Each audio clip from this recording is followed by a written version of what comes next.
I want to say for the Scorpios, I do feel that you have this great ability to get on with it, to do the work, take care of what's in front of you, all that stuff, which is incredible.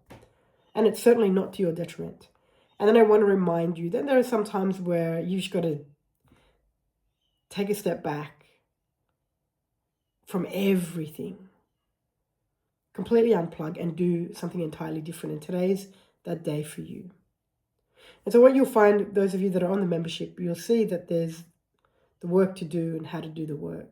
And today, even that's going to look very different to how it would normally look, because you need to take a step back. There's nothing for you to figure out.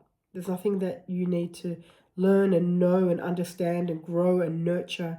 There's no doing for the Scorpios today. Today is the day to be. And whatever that looks like for you is entirely up to you. It could simply be spending your morning at a coffee shop, local coffee shop, whatever, or somewhere further out, I don't know, having a cup of tea, coffee, with whatever you love and enjoy, and just staying in that space and feeling what it feels like to be in that space without the next thing, the next moment, excuse me, and without the idea, excuse me, I'm sorry, that you've got to have the next thing figured out and all these questions. And sometimes the work is stepping away from the work. And that's what it is for the Scorpio today.